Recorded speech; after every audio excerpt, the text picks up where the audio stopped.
السلام عليكم ورحمة الله وبركاته. أعوذ بالله من الشيطان الرجيم. بسم الله الرحمن الرحيم. الحمد لله رب العالمين. اللهم صل وسلم على رسولك سيدنا محمد وعلى آل سيدنا محمد كما صليت على إبراهيم وعلى آل إبراهيم في العالمين إنك حميد مجيد. الصلاة والسلام عليك يا سيدي يا رسول الله. الصلاة والسلام عليك يا سيدي يا حبيب الله. الصلاة والسلام عليك يا سيدي يا خليل الله. خذ بيدي قلت حيلتي أدركني فأعوذ بالله من الشيطان الرجيم. بسم الله الرحمن الرحيم. إذا جاء نصر الله والفتح ورأيت الناس يدخلون في دين الله أفواجا فسبح بحمد ربك واستغفره إنه كان توابا. صدق الله مولانا العظيم. قال النبي صلى الله عليه وسلم: من سن سنة حسنة فله أجرها وأجر من عمل بها ومن سن سنة سيئة فله وزرها ووزر من عمل بها. صدق رسول الله. يا سيدي يا رسول الله خذ بيدي ما لي سواك ولا ألبي على أحد.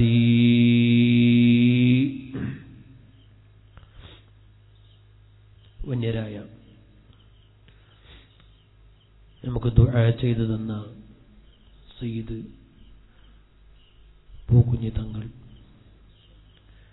അതുപോലെ ഖലീൽ സലാഹിന് നേതൃത്വം നൽകിക്കൊണ്ടിരിക്കുന്ന മുത്തുതങ്ങൾ, ഇമ്പിച്ചിക്കോയ തങ്ങൾ, അള്ളാഹു അവർക്കൊക്കെ ആഫിയത്ത് അവന്റെ താഴത്തിലായി ഏറ്റിക്കൊടുക്കുമാറാകട്ടെ. അവരുടെ നേതൃത്വം എന്നും അള്ളാഹു നമുക്ക് നൽകുമാറാകട്ടെ. Division president Umar Saqafi, zone secretary Arif Saqafi അടക്കമുള്ള വേദിയധന്യമാക്കിയ സംഘടനാ നേതാക്കള്, രാഷ്ട്രീയ പ്രമുഖർ, സദസ്സിലുള്ള സംഘടനാ പ്രവർത്തകർ, പ്രിയപ്പെട്ട സഹോദരങ്ങൾ, അല്ലാഹു സുബ്ഹാനഹു വ തആല നമ്മുടെ ഒരുമിച്ച് കൂടൽ ആഖിറത്തിലേക്കുള്ള അമലായി സ്വീകരിക്കുമാറാകട്ടെ. ബദരിക ഡിവിഷൻ സാഹിത്യോത്സവിന്റെ പരിപാടിയിലാണ് നാം ഒരുമിച്ച് കൂടിയിരിക്കുന്നത്. അൽഹംദുലില്ലാഹ്, എന്തുകൊണ്ടും സ്തുതിക്കപ്പെടേണ്ട ഒരു സദസ്സാണ്. നേരത്തെ ഹാരിസ് സഖാഫി ഉസ്താദ് പറഞ്ഞതുപോലെ ഈ പരിപാടിയുടെ വിജയം ഉമർ സഖാഫിന്റെ പ്രവർത്തനമാണ് എന്നതിൽ ഞാൻ മുഖം നോക്കി പ്രശംസിക്കുകയല്ല. അദ്ദേഹത്തെ തെരഞ്ഞെടുക്കാൻ വേണ്ടി വളരെയധികം പ്രയോജനം നൽകിയ ഒരു വ്യക്തിയാണ് ഞാൻ. കാരണം ഞങ്ങൾ ദേലമ്പാടി പഞ്ചായത്തിൽ രണ്ടുപേരും ഒന്നിച്ചിരി പ്രവർത്തിക്കുന്ന കാലത്ത് ദേലമ്പാടി പഞ്ചായത്ത് SSFനെ SSF ആക്കിയത് അദ്ദേഹമാണ്. അള്ളാഹു ഹിമ്മത്ത് വർദ്ധിപ്പിച്ചു കൊടുക്കുമാറാകട്ടെ. തടസ്സങ്ങളെല്ലാം അള്ളാഹു നീക്കുമാറാകട്ടെ. ഈ ചെറിയൊരു പരിപാടിയിൽ ഇന്ന് പത്രം വായിച്ചപ്പോൾ പലവരും ചർച്ച, ബദിയടുക്ക ഡിവിഷൻ സാഹിത്യോത്സവിന്റെ ഉദ്ഘാടനം കർണാടക മന്ത്രിയാണ്. ഞാൻ പറഞ്ഞത് ഉമർ സഖാഫിന്റെ കഴിവാണ്. ഞങ്ങൾ ഇന്നലെ 4 മണി മുതൽ ഇന്ന് 4 മണി വരെ SYSന്റെ ജില്ലാ ക്യാമ്പിലായിരുന്നു. ആ ക്യാമ്പിന്റെ ഇടക്കിടക്ക് പത്രം വായിക്കാൻ സമയം കിട്ടുമ്പോഴും ചർച്ച ഡിവിഷൻ പരിപാടി വല്ലാത്തൊരു പരിപാടിയാണല്ലോ എന്നതായിരുന്നു. ഇരിക്കട്ടെ, അള്ളാഹു പൊരുത്തപ്പെട്ട ഒരു പരിപാടിയായി സ്വീകരിക്കുമാറാകട്ടെ. ഈ സദസ്സിന് ആത്മീയ നേതൃത്വം നൽകേണ്ടത് വന്യരായ ബയാർ തങ്ങളാണ്. ബയാർ തങ്ങൾ വളരെ പെട്ടെന്ന് ആവശ്യമുള്ളത് കൊണ്ട് നാട്ടിൽ പോയി. അനുജൻ കല്ലേരി തങ്ങൾ, ബയാർ തങ്ങളെ അതേ മോഡലാണ്, അതേ സെമ്പാണ്, ഒരു വ്യത്യാസമില്ല. അനുജൻ കല്ലേരി തങ്ങൾ 9:30 മണിയാകുമ്പോൾ ഇവിടെ എത്തിപ്പെടുമെന്ന് അറിയിച്ചുകൊള്ളുകയാണ്. പ്രിയപ്പെട്ട സഹോദരങ്ങളെ, SSFന്റെ സാഹിത്യോത്സവരാണ് ഞാൻ ഒരുമിച്ച് കൂടിയിരിക്കുന്നത്. വന്യരായ മുത്തുതങ്ങൾ SSFന്റെ വളർച്ചയെ പറ്റി പറഞ്ഞിട്ട് ഉദ്ഘാടനത്തിൽ ഓതിയ ആയത്താണ് ഞാൻ എന്റെ തുടക്കത്തിലും ഓതിയിരിക്കുന്നത്. ഇദാ ജാഅ നസ്റുല്ലാഹി വൽ ഫത്ഹ് വറഅയ്ത അന്നാസ യദ്ഖുലൂന ഫീ ദീനില്ലാഹി അഫ്വാജ. ആയത്ത് കേരള യാത്രയുടെ സമാപനം തിരുവനന്തപുരത്ത് വെച്ച് നടന്നപ്പോൾ ആ പരിപാടിയിൽ മുഖ്യപ്രഭാഷണം നടത്തിയ കാന്തപുരം ഉസ്താദിന്റെ പ്രസംഗത്തിന്റെ സമാപനത്തിൽ ഓതിയ ആയത്ത് ഇദാ ജാഅ നസ്റുല്ലാഹി എന്ന ആയത്താണ്. മർക്കസു സഖാഫത്ത് സുന്നയുടെ സമാപന സമ്മേളനത്തിലും ഉസ്താദ് ഓതിയ ആയത്ത് അത് തന്നെയാണ്. SSFന്റെ 40ാം വാർഷിക പരിപാടിയിലും ഉസ്താദ് ഓതിയ ആയത്ത് അത് തന്നെയാണ്. വന്യരായ മുത്തുതങ്ങൾ ഇവിടെ ഓതിയതും ആയത്ത് അത് തന്നെയാണ്. അതിന് ചെറിയൊരു വിശദീകരണം പറയാതിരിക്കാൻ നിവൃത്തിയില്ല. SSF 40 പിന്നിട്ടു. നേരത്തെ ഓർമ്മപ്പെടുത്തിയതുപോലെ പട്ടിക്കാട് ജാമിയയിൽ വെച്ച് അത് രൂപീകരിക്കപ്പെട്ടപ്പോൾ അതിന്റെ ആദ്യകാല പ്രസിഡന്റ് വന്യരായ ഹൈദരലി ശിഹാബ് തങ്ങളായിരുന്നു. SSFന്റെ ആദ്യകാല സെക്രട്ടറി ബഹാവുദ്ദീൻ കൂരിയാടായിരുന്നു. ആരും അറിയാതെ മറന്നു പോകരുത് എന്ന് ഇടയ്ക്ക് വെച്ച് ഓർമ്മപ്പെടുത്തുകയാണ്. പിന്നെ എന്തുകൊണ്ട് അവർ പുറത്തുപോയി എന്നുള്ളത് നമുക്കറിയില്ല. ഞാൻ ഭിന്നിപ്പും എതിർപ്പുകളും പറയുന്ന സ്വഭാവം ഇല്ല, അത് പറയൂല്ല. ആദ്യകാല പ്രസിഡന്റ് പാണക്കാട് തങ്ങളായിരുന്നു. സെക്രട്ടറി ബഹാവുദ്ദീൻ കൂരിയാടായിരുന്നു. അതിന്റെ ശേഷം പല പണ്ഡിതന്മാരും പല പ്രവർത്തകരും നേതൃത്വം നൽകി. അതിനിടക്ക് പല നേതാക്കന്മാർ നമ്മിൽ നിന്ന് വിട പറഞ്ഞുപോയി. ഓ ഖാലിദിനെ പോലോത്ത, റസാഖ് കുറ്റിയെ പോലോത്ത, വെള്ളില പൈസയെ പോലോത്ത പലവരും നമ്മിൽ നിന്ന് മൺമറഞ്ഞുപോയി. അള്ളാഹു അവരുടെ എല്ലാം ദറജ ഏറ്റിക്കൊടുക്കുമാറാകട്ടെ. വെള്ളില പൈസി നമ്മുടെ സംഘടനയ്ക്ക് വേണ്ടി നട്ടോടമോദി വളരെയധികം കഠിനാധ്വാനം ചെയ്ത അദ്ദേഹം ഇന്ന് മദീനയിലെ ജന്നത്തുൽ ബഖീലാണ് അദ്ദേഹം കിടക്കുന്നത്. വലിയൊരു ഭാഗ്യക്കാരനാണ്. അദ്ദേഹത്തിന്റെ ഖബർ ഈ അടുത്ത് ഞാൻ സിയാറത്ത് ചെയ്തിട്ടുണ്ട്. ജന്നത്തുൽ ബഖീന്റെ മധ്യഭാഗത്ത് അദ്ദേഹത്തിന്റെ ഖബറിടം അവിടെ കാണാം. അല്ലാഹു അവരൊക്കെ ദറജ ഏറ്റി കൊടുക്കുമാറാകട്ടെ. അതുപോലെ ഈ അടുത്ത് നമ്മളിൽ നിന്ന് പലവരും മൺമറഞ്ഞു പോയി. വന്യരായ അയ്യൂബ് ഖാൻ സയദി ഉസ്താദ്, ഇസുദ്ദീൻ സഖാഫി ഉസ്താദ്, അതുപോലെ തന്നെ ഞങ്ങളുടെ നാട്ടിലേക്ക് കുറെ കാലം നേതൃത്വം നൽകിയ മൻസൂർ സഖാഫി, അതുപോലെ പലവരും നമ്മിൽ നിന്ന് വിട പറഞ്ഞുപോയി. അള്ളാഹു അവരൊക്കെ ദറജ ഏറ്റി കൊടുക്കുമാറാകട്ടെ. ഖബർ വിശാലമാക്കി കൊടുക്കുമാറാകട്ടെ. ഖബർ സ്വർഗത്തോപ്പാക്കി കൊടുക്കുമാറാകട്ടെ. പെട്ടെന്നുള്ള മരണങ്ങളെ തൊട്ട് അള്ളാഹു നമ്മെ സലാമത്താക്കുമാറാകട്ടെ. പ്രിയപ്പെട്ട സഹോദരങ്ങളെ, നാം വലിയ ദീർഘദൃഷ്ടിയുള്ള പണ്ഡിതന്മാർ നേതൃത്വം നൽകുന്ന ഒരു സംഘടനയിലെ പ്രവർത്തകരാണ്. ആ നേതൃത്വത്തിന്റെ തലപ്പത്തിരിക്കുന്നത് ബഹുമാനപ്പെട്ട താജുൽ ഉലമ. അല്ലാഹു ആയുസ് ആഫിയത്തിലായി ഏറ്റിക്കൊടുക്കുമാറാകട്ടെ. ബഹുമാനപ്പെട്ട ഹസനുൽ ബസ്രി റളിയല്ലാഹു തആല അൻഹു ഉദ്ധരിച്ചത് കാണാം. ഉലമാ ലോകത്ത് വലിയ അല്ല എങ്കിൽ ലോകത്ത് പിന്നെ വലിയ ഇല്ല. ഏറ്റവും വലിയ വലിയ അത് ഉലമാ ആണ്. ആ ഉലമാക്കളിൽ താജുൽ ഉലമാ, ഉലമാക്കളുടെ കിരീടമായ താജുൽ ഉലമാ അങ്ങ് വലിയാണ് എന്ന വിഷയത്തിൽ ഇന്നാർക്കും തർക്കമില്ല. അവിടുത്തെ മുഖം കുറെ കാലം കാണാൻ അല്ലാഹു നമുക്ക് തൗഫീക്ക് നൽകുമാറാകട്ടെ. ആ നേതൃത്വത്തിന്റെ കീഴിൽ അണിനിരക്കുന്നവരാണ് നമ്മൾ. നമ്മുടെ സംഘടന, ആ സംഘടനയ്ക്ക് നേതൃത്വം എന്തു പറഞ്ഞാലും അതപ്പടി സ്വീകരിക്കാൻ നമ്മൾ തയ്യാറാണ്. നേതൃത്വത്തെ തള്ളി ഒരു പ്രവർത്തകന് ഈ സംഘടനയിൽ നിലനിൽപ്പ് ഇല്ല എന്ന് അടിവരയിട്ടുകൊണ്ട് ഞാൻ ഓർമ്മപ്പെടുത്തുകയാണ്. നേതൃത്വം എന്ത് പറയുന്നുണ്ടോ അതാണ് നമ്മുടെ സംഘടന. നമുക്കറിയാം ബഹുമാനപ്പെട്ട കാന്തപുരം ഉസ്താദ്, ആ കാന്തപുരം ഉസ്താദിന്റെ നേതൃത്വം അള്ളാഹു ഇനിയും കുറെ കാലം നമുക്ക് നൽകുമാറാകട്ടെ. സുബ്ഹാനല്ലാഹ്, വിശ്രമമില്ലാത്തൊരു ജീവിതം. പലപ്പോഴും പലവരും പറയുന്നത് നിങ്ങൾ കേട്ടിട്ടുണ്ടാകും.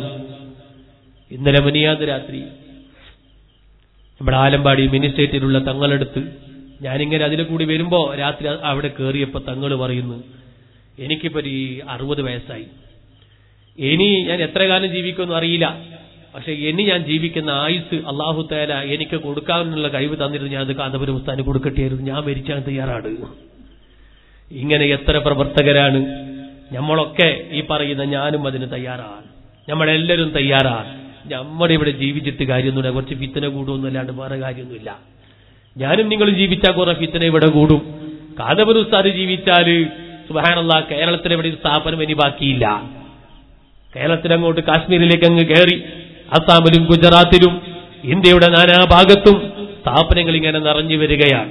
ഉസ്താദ് ഇനിയും കുറച്ചു കാലം ജീവിച്ചാൽ ഇന്ത്യ മുഴുവനും ഉസ്താദിന്റെ കയ്യിൽ സ്ഥാപനങ്ങളെ കൊണ്ട് നിറയും. ഉസ്താദ് ഇനിയും കുറെ കാലം ജീവിക്കണം. അള്ളാഹു ആയുസ് നീട്ടിക്കൊടുക്കുമാറാകട്ടെ.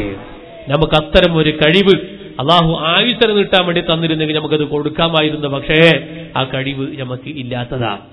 ചരിത്രത്തിൽ കാണാം ആയുസ് നീട്ടിക്കൊടുക്കാൻ കഴിയാത്തതും ആദം നബി അലൈഹി ഇസ്ലാമിന്റെ ആയുസ് നീട്ടിക്കൊടുത്തൊരു മാറ്റിക്കൊടുത്തൊരു സംഭവം മിശ്കാത്തിന്റെ ഹദീസിൽ കാണാം. ഞാൻ ആ ഭാഗം ഇപ്പോൾ വിശദീകരിക്കുന്നില്ല.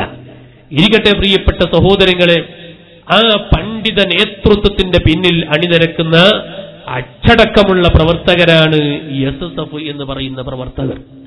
ഈ പ്രവർത്തകർ SSFിലൂടെ പടർന്നു പന്തലിച്ചു. 40ാം വാർഷികം എല്ലാവരും കണ്ടവരാണ്. പ്രിയപ്പെട്ട സഹോദരങ്ങളെ, ഈ പ്രവർത്തനം പടർന്നു പന്തലിക്കുമ്പോൾ നമ്മളാരും അഹങ്കാരികളാകാൻ പാടില്ല. നമ്മൾ വിജയിച്ചു, നമ്മളെ പ്രവർത്തനം എത്തേണ്ട സ്ഥാനത്തേക്ക് എത്തി എന്നൊരു തോന്നൽ മനസ്സിലുണ്ടാകാൻ പാടില്ല. അതുകൊണ്ടല്ലേ നിങ്ങൾ നോക്കൂ, മക്കയിൽ നിന്ന് നബി സല്ലല്ലാഹു അലൈഹി വസല്ലം അവர்கள் മദീനയിലേക്ക് ഹിജ്റ പോയി. ആ മദീനയിലേക്ക് ഹിജ്റ പോയതിന്റെ ശേഷം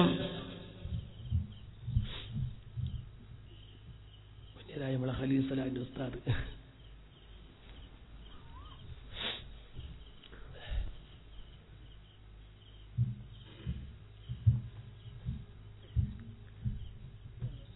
പ്രിയപ്പെട്ട സഹോദരങ്ങളെ, എല്ലാവരും ഇരിക്കും. മക്കയിൽ നിന്ന് മദീനയിലേക്ക് നബി സല്ലല്ലാഹു അലൈഹി വസല്ലം തങ്ങൾ ഹിജ്റ പോയി. ആ ഹിജ്റ പോകുന്ന സമയത്ത് സുബ്ഹാനല്ലാഹ് മദീനയിലേക്ക് എത്തി. മദീനയിലേക്ക് എത്തുന്നതിന് തൊട്ട് മുമ്പ് മദീനയിൽ നിന്ന് മക്കയിലേക്ക് വരുന്ന വഴി അല്ലാഹുവിന്റെ ഹബീബ് കാണുകയാ. ഇത് കാണുമ്പോൾ റസൂലുള്ളാഹിന്റെ കണ്ണിലൂടെ വെള്ളം ഇങ്ങനെ ഉറ്റുകയാണ്. സ്വന്തം നാട്ടിനെ, ആ നാട്ടിനോടുള്ള സ്നേഹം കൊണ്ട് അല്ലാഹുവിന്റെ ഹബീബിന്റെ കണ്ണിലൂടെ ഇങ്ങനെ വെള്ളമുറ്റുകയാണ്. സുബ്ഹാനല്ലാഹ്, ആ മക്ക രാജ്യത്തിൽ നിന്ന് ഹബീബ് ഞങ്ങൾ മദീനയിലേക്ക് ഹിജ്റ പോകേണ്ടി വന്നു. ആ മദീനയിൽ പോയി ഇസ്ലാമിക പ്രചരണത്തിന് വേണ്ടി രംഗത്തിറങ്ങി പ്രവർത്തിക്കുന്നു. മദീനയിലും നബി സല്ലല്ലാഹു അലൈഹി വസല്ലം തങ്ങളെ ആക്രമിക്കാൻ വേണ്ടി ഇസ്ലാമിന്റെ വിരോധികൾ കച്ചകെട്ടി രംഗത്തിറങ്ങി ഹബീബ് തങ്ങളെയും അവിടുത്തെ സ്വഹാബത്തിനെയും ആക്രമിക്കാൻ വേണ്ടി വന്നപ്പോൾ പരിശുദ്ധ ഇസ്ലാം യുദ്ധത്തിന്റെ പ്രഖ്യാപനം നൽകിയ ചരിത്രം നമുക്കറിയാം. അങ്ങനെ ബദർ നടന്നു, ഉഹദ് നടന്നു, ഖന്തഖ് നടന്നു. അല്ലാഹുവിന്റെ ഹബീബിനിക്ക് മക്ക രാജ്യം തിരിച്ചു കിട്ടുകയാ. മക്ക രാജ്യം മക്കത്ത് ജീവിക്കാൻ അനുവദിക്കാതെ ഹബീബ് തങ്ങളോട് നാട് വിട്ടുപോകാൻ വേണ്ടി പറഞ്ഞ മക്ക, ആ മക്കയിലേക്കുള്ള ഭരണം റസൂലുള്ളാഹിന്റെ കയ്യിൽ തിരിച്ചു കിട്ടുകയാണ്. മക്കം ഫത്ഹ് നടക്കുന്നു. മക്ക റസൂലുള്ളാഹിന്റെ കയ്യിലാകുന്നു.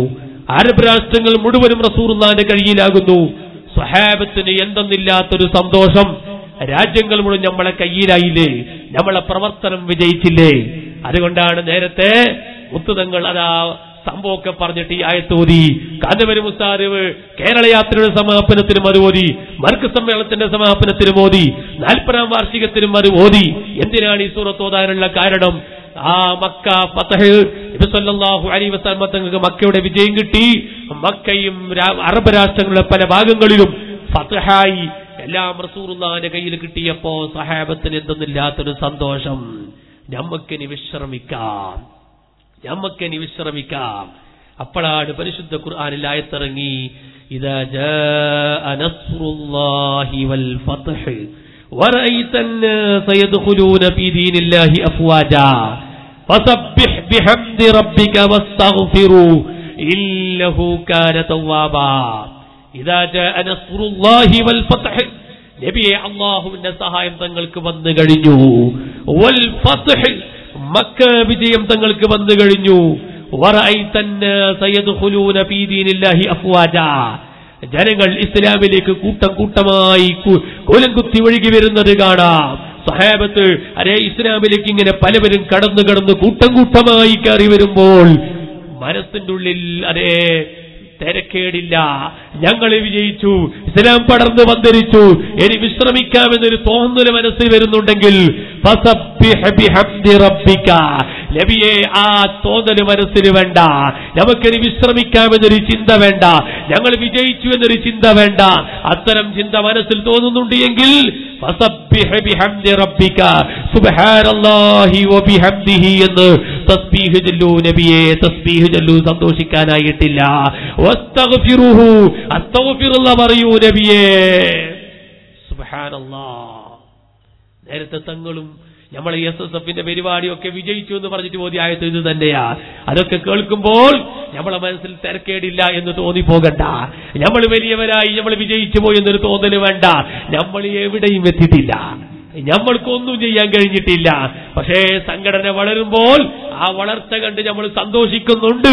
അതിന്റെ ഇടയ്ക്ക് വെച്ച് തന്നെ നമ്മൾ പടർന്നു പന്തരിച്ചു വലുതായി പോയി എന്ന ചിന്ത മനസ്സിൽ വരുന്നുണ്ടെങ്കിൽ നീ ഉടനടി തൗബ ചെയ്ത് മടങ്ങണം. നീ പടർന്നിട്ടില്ല, പന്തരിച്ചിട്ടില്ല, ഇനിയും പ്രവർത്തന മേഖല ബാക്കിയുണ്ട്. നമ്മൾ പ്രവർത്തിക്കാൻ, കടന്നു ചെല്ലാൻ പല മേഖലകളും ബാക്കിയുണ്ട് കേട്ടോ. പ്രിയപ്പെട്ട സഹോദരങ്ങളെ, അത്തരം ചിന്താഗതി മനസ്സിന് വേണ്ട. മനസ്സിന് അങ്ങനെ തോന്നൽ വരുന്നുണ്ട് എങ്കിൽ നീ പറഞ്ഞോ, സുബ്ഹാനല്ലാഹി വബിഹംദിഹി സുബ്ഹാനല്ലാഹിൽ അദീം വബിഹംദിഹി അസ്തഗ്ഫിറുല്ലാഹ്. പരിശുദ്ധ ഖുർആനിന്റെ പ്രഖ്യാപനമാണ്. നിങ്ങൾ സുബ്ഹാനല്ലാഹി വബിഹംദിഹി പറയണം, നിങ്ങൾ അസ്തഗ്ഫിറുല്ലാഹ് പറയണം. അല്ലാഹു സുബ്ഹാനഹു വ തആല തൗബ സ്വീകരിക്കുന്നവരാണ്. എന്റെ പ്രിയപ്പെട്ട പ്രവർത്തകരെ, ഒരിക്കലും ഞാൻ വലുതായിട്ടുണ്ട് എന്നൊരു ചിന്ത വേണ്ട. നമ്മളെ സംഘടന പടർന്ന് പന്തലിച്ചിട്ടുണ്ടെന്ന ചിന്ത വേണ്ട. ഇനി നാം കടന്നു ചെല്ലാത്ത പല മേഖലകളും ബാക്കിയുണ്ട് കേട്ടോ. ആ മേഖലകൾ കണ്ടുപിടിച്ച് രംഗത്തിറങ്ങി അല്ലാഹുവിന്റെ ദീനിന് വേണ്ടി പ്രവർത്തിക്കണമെന്ന് ഞാൻ എന്റെ പ്രിയപ്പെട്ട കൂട്ടുകാരോട് ഓർമ്മപ്പെടുത്തുകയാണ്. ഇവിടെ ഒരുമിച്ച് കൂടിയ സഹോദരങ്ങളോട്, സംഘടനാ പ്രവർത്തകരോട് ഇതൊരു ഇബാദത്താണെന്ന് മനസ്സിലാക്കണം. സംഘടനാ പ്രവർത്തനം അല്ലാഹുവിന്റെ ദീനിന്റെ ദഅവത്താണ്. ആ ദീനിന്റെ ദഅവത്ത് ഇബാദത്താണ്. നമ്മൾ സംഘടനയിൽ പ്രവർത്തിക്കുന്നത്, SSFന് വേണ്ടി പ്രവർത്തിക്കുന്നത്, SYSന് വേണ്ടി പ്രവർത്തിക്കുന്നത്, SBS-ന്റെ പ്രവർത്തകരാകുന്നത് നമുക്ക് ആഖിറത്തിൽ കൂലി കെട്ടാൻ വേണ്ടിയാണ്. ഇവിടെ പ്രസിഡന്റ് ആകാൻ വേണ്ടിയല്ല, ഇവിടെ സെക്രട്ടറി ആകാൻ വേണ്ടിയല്ല, ഇവിടുത്തെ സ്ഥാനമാനങ്ങൾക്ക് വേണ്ടിയല്ല. നിങ്ങൾ നോക്കൂ എന്റെ പ്രിയപ്പെട്ട സഹോദരങ്ങളെ, ആര് അധികാര കസാരയിൽ കയറിയാലും, ആര് പ്രസിഡന്റ് ആയാലും ഓന്റെ കീസിന് നഷ്ടമൊന്നുമല്ലാണ്ട് ഇങ്ങോട്ടൊരു ഉറുപ്പിക കിട്ടാനില്ല. കണക്ക് വേണമെങ്കിൽ പള്ളത്തൂർ സഖാഫിയോടൊന്ന് ചോദിക്കൂ, എത്രയാണ് കീസെന്ന് പോയത്. ഒരു ഉറുപ്പിക പോലും ഇങ്ങോട്ട് ഞമ്മക്കാരൊന്നും കിട്ടാനില്ല. പിരിവുകൾ എടുക്കുന്നു, പക്ഷേ അരവസാനം ഒന്നുമല്ലാണ്ട് കീസിലുള്ളതൊക്കെ മരിച്ചു കൊടുത്തിട്ടുള്ള പരിപാടിയാണ് ഇവിടെ നടത്തുന്നത്. പക്ഷേ ഇതൊക്കെ ചെയ്യുന്നത് അല്ലാഹുവിന്റെ വജ്ഹിന് വേണ്ടിയാണ്. ഞാൻ എന്റെ പ്രിയപ്പെട്ടവരോട് ഓർമ്മപ്പെടുത്തുന്നു, ആ നിലക്ക് റബ്ബിന്റെ വജ്ഹിന് വേണ്ടി പ്രവർത്തിച്ച് മരിക്കാൻ നമ്മളെ കൊണ്ട് കഴിയണം. നിങ്ങൾ നോക്കൂ, ഞാൻ ഈ ബോഡി ഇവിടെ നിന്ന് മരിച്ചാലും എന്റെ പേര് ഇവിടെ നിന്ന് മരിക്കാൻ പാടില്ല കേട്ടോ. സാധുവായ ഞാൻ ഇവിടെ നിന്ന് മരിച്ചു പോയാലും എന്റെ പേര് ഇവിടെ നിന്ന് ഒരിക്കലും അസ്തമിച്ചു പോകാൻ പാടില്ല. ഞാൻ എന്റെ പ്രസംഗത്തിന്റെ തുടക്കത്തിൽ പറഞ്ഞില്ലേ, ബഹുമാനപ്പെട്ട ഖാലിദ് സാഹിബ് മരിച്ചിട്ട് കൊല്ലം എത്രയായി, അവിടുത്തെ പേര് ഇന്നും മാഞ്ഞു പോയിട്ടില്ല കേട്ടോ. അതുപോലെ അബ്ദുർ റസാഖ് കൊറ്റി എന്ന ചെറുപ്പക്കാരൻ മരണപ്പെട്ട് കൊല്ലം എത്രയായി, ഇന്നും അദ്ദേഹത്തിന്റെ പേര് മാഞ്ഞു പോവാത്തതാണ്.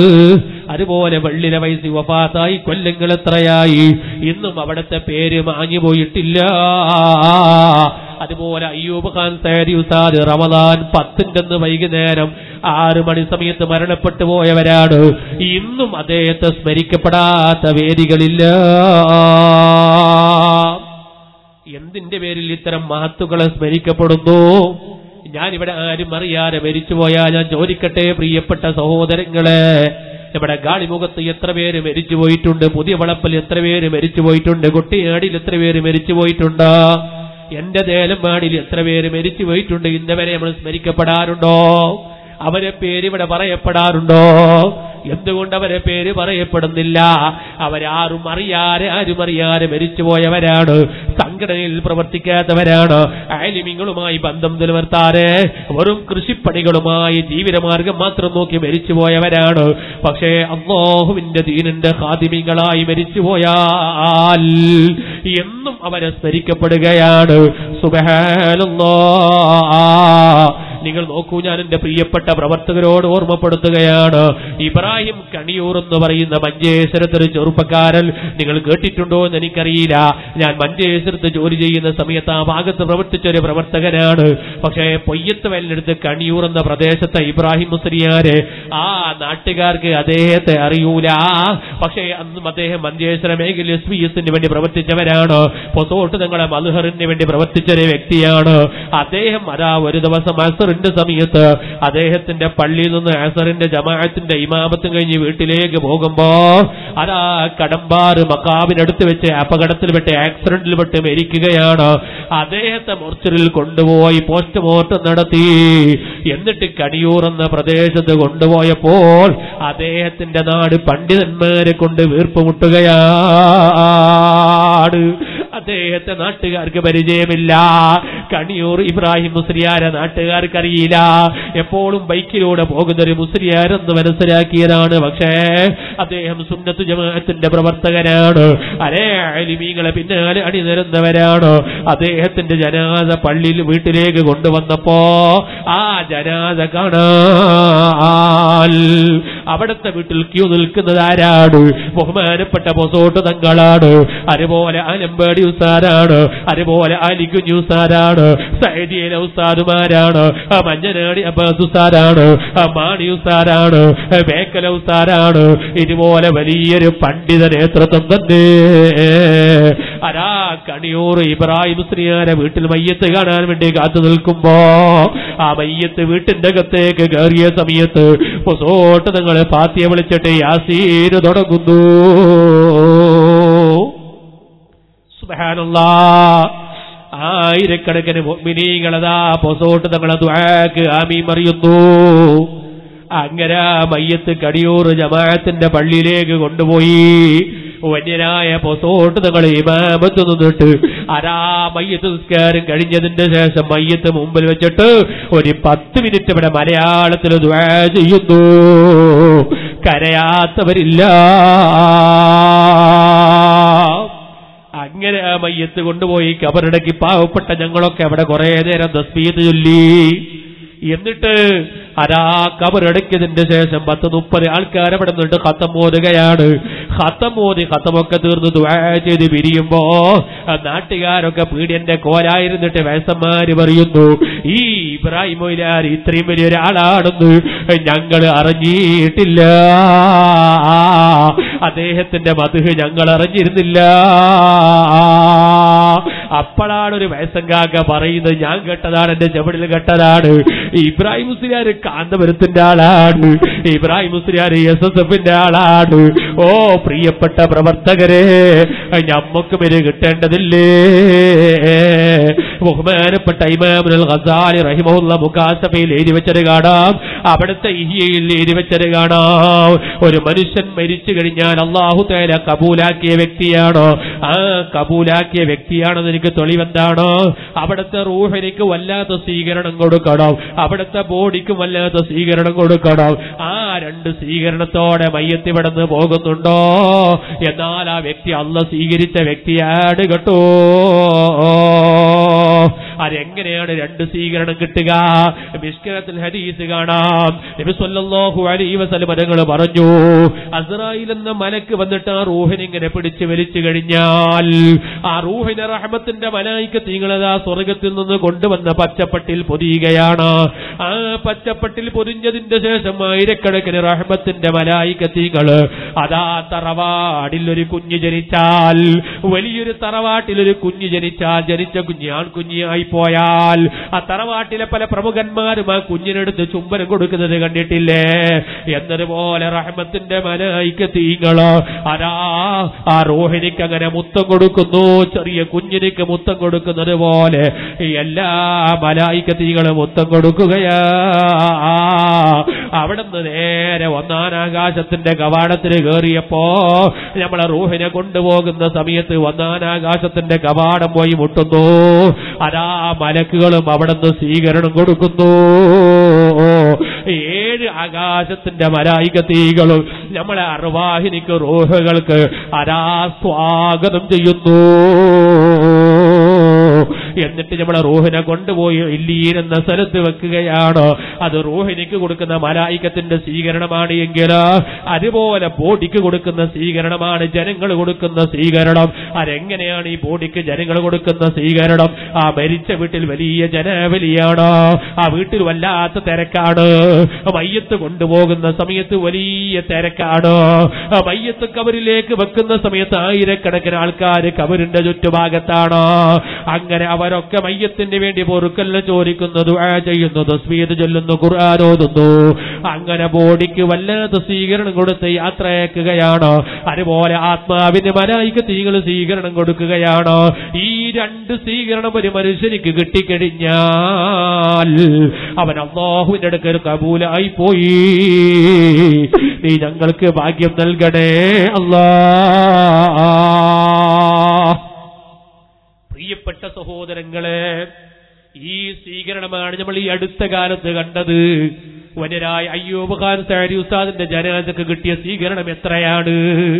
മടിക്കേരി പള്ളിയിൽ ജനാസ കുളിപ്പിച്ചിട്ട് അവിടെ കിട്ടിയ സ്വീകരണം, അതുപോലെ 2:30 മണി രാത്രി സുള്യത്തെ ടൗൺ പള്ളിയിൽ കിട്ടിയ സ്വീകരണം, അതിന് ശേഷം 4 മണി മുതൽ 5 മണി വരെ സൗദിയിൽ കിട്ടിയ സ്വീകരണം, അവിടെ നിന്ന് കൊല്ലത്തേക്ക് കൊണ്ടുപോകുമ്പോൾ കേരളത്തിലെ പ്രധാനപ്പെട്ട 3 പള്ളിയിൽ കിട്ടിയ സ്വീകരണം, എന്നിട്ട് കൊല്ലത്ത് വെച്ച് കിട്ടിയ ഏറ്റവും വലിയ സ്വീകരണം. ലക്ഷക്കണക്കിന് ആൾക്കാർ മയ്യത്ത് നിസ്കാരവുമായിട്ടല്ലേ ഉസ്താദ് യാത്ര പോകുന്നത്. അതുപോലെ വന്യനായ ഇസുദ്ദീൻ സഖാഫി ഉസ്താദ് മരണ വാർത്ത കേട്ടപ്പോൾ ആയിരങ്ങളല്ലേ അവിടെ തടിച്ചുകൂടിയത്. പ്രിയപ്പെട്ട സഹോദരങ്ങളെ, ഇതൊക്കെ അല്ലാഹു തആല കബൂലാക്കി എന്നതിന്റെ തെളിവാണ്. അവരെ ബോഡി യാത്ര പോകുന്ന സമയത്ത് വലിയ ജനവലിയാണ്. ഞാൻ ചോദിക്കട്ടെ എന്റെ പ്രിയപ്പെട്ട പ്രവർത്തകരോട്, ഞാൻ മരിച്ചാൽ, നമ്മൾ മരിച്ചാൽ ആരോ ഒരു 10 ആൾക്കാർ മാത്രമല്ലാതെ ജനാസന്റെ മുമ്പിലും ബാക്കിലുമായി 10 ആൾക്കാർ പോകാനല്ലാതെ ആരെങ്കിലും എന്നെ കാണാൻ വരാറുണ്ടോ? എന്റെ യാത്രക്കാരുണ്ടോ? എന്റെ ബോഡിക്ക് വലിയ സ്വീകരണം കിട്ടണോ? നിങ്ങൾ സുന്നത്തു ജമാഅത്തിന്റെ പ്രവർത്തകരായി ജീവിക്കണം. ആലിമീങ്ങളെ പിന്നാലെ അണിനിരന്ന് ജീവിക്കണം. അല്ലാഹു സുന്നത്തു ജമാഅത്തിന്റെ ഖാദിമീങ്ങളായി ജീവിച്ച് മരിക്കാൻ നമുക്ക് തൗഫീഖ് ചെയ്യട്ടെ. ബോഡിക്ക് മാത്രം സ്വീകരണം കിട്ടിയാൽ മാത്രം പോരാ, പിന്നെയോ ആത്മാവിനും സ്വീകരണം ലഭിക്കണം. അതെങ്ങനെയാണ്? സുന്നത്തു ജമാഅത്തിന്റെ ഖാദിമീങ്ങളായി പണ്ഡിതന്മാരെ പിന്നാലെ അണിനിരന്ന് പ്രവർത്തിക്കുമ്പോ എന്നെ ഖബർസ്ഥാനിലേക്ക് കൊണ്ടുപോകുന്ന സമയത്ത് ദുനിയാവിൽ വലിയ സ്വീകരണമാണോ? വെറും ദുനിയാവിന്റെ സ്വീകരണം മാത്രം കിട്ടിയിട്ട് കാര്യമില്ല. പിന്നെയോ എന്റെ ആത്മാവിനിക്ക് മലായികത്തിന്റെ സ്വീകരണം കിട്ടണം. എന്റെ ആത്മാവിന്റെ ശരീരത്തിൽ നിന്ന് വിട്ടുപിരിയുന്ന സമയത്ത് അത് അസ്രായിൽ ഇങ്ങനെ പിടിച്ചു വലിച്ചിട്ട് റഹ്മത്തിന്റെ മലായികത്തുകളുടെ കയ്യിൽ കൊടുക്കണം. അവര് സ്വർഗത്തിന്റെ പച്ച പൊട്ടുകൊണ്ടൊന്നിനെ പൊതിയണം. അങ്ങനെ പൊതിഞ്ഞതിന്റെ ശേഷം ഓരോ മലക്കുകളും അതിന് ചുംബനം കൊടുക്കണം. അങ്ങനെ ചുംബനം കൊടുത്ത് വന്നാനാകാശം 7 ആകാശം വരെ മലായികത്തുകളെ ചുംബനം കൊടുത്ത് ഇല്ലീൻ എന്ന സ്ഥലത്ത് നമ്മൾ അർവാഹിനെ കൊണ്ടുവെക്കണം. അതിനെന്ത് വേണം? ദുനിയാവിൽ നിന്ന് മരണത്തിന്റെ സമയത്ത് സ്വീകരണം കിട്ടണമെങ്കിൽ ആലിമീങ്ങളെ പിന്നാലെ അണിനിരന്ന് പ്രവർത്തിക്കണം. എന്റെ ആത്മാവിന് സ്വീകരണം ലഭിക്കണോ? സംഘടനയിലൂടെ ആത്മീയത കൈവരിക്കുന്നവരാകണം, സംഘടനയിലൂടെ ആത്മീയത കൈവരിക്കുന്നവരാകണം. ഞാൻ എന്റെ SSFന്റെ പ്രവർത്തകരോട് ഓർമ്മപ്പെടുത്തുകയാണ്, SVSന്റെ പ്രവർത്തകരോട് ഉണർത്തുകയാണ്. ഓ പ്രിയപ്പെട്ട കൂട്ടുകാരെ, നമുക്ക് സംഘടന ആത്മീയമായി മുന്നേറാനുള്ളതാണ്, ഈ ഭൗതിക താല്പര്യത്തിനുള്ളതല്ല, ആ ദുനിയാവിന്റെ കച്ചവടത്തിനുള്ളതല്ല, ആലിമീങ്ങളെ ഭിന്നിപ്പിക്കാനുള്ളതല്ല. അതുകൊണ്ട് ഞാൻ എന്റെ പ്രവർത്തകരോട് ഓർമ്മപ്പെടുത്തുകയാണ്, ആ ആത്മീയത കൈപുലർത്തി ആലിമീങ്ങളെ പിന്നാലെ അണിനിരത്തുന്നവരാകണം. നിങ്ങൾ ഇന്നലെയും മുനിയാലൊക്കെ പല വാർത്തകളും കേട്ടിട്ടുണ്ടാകും. ഞാൻ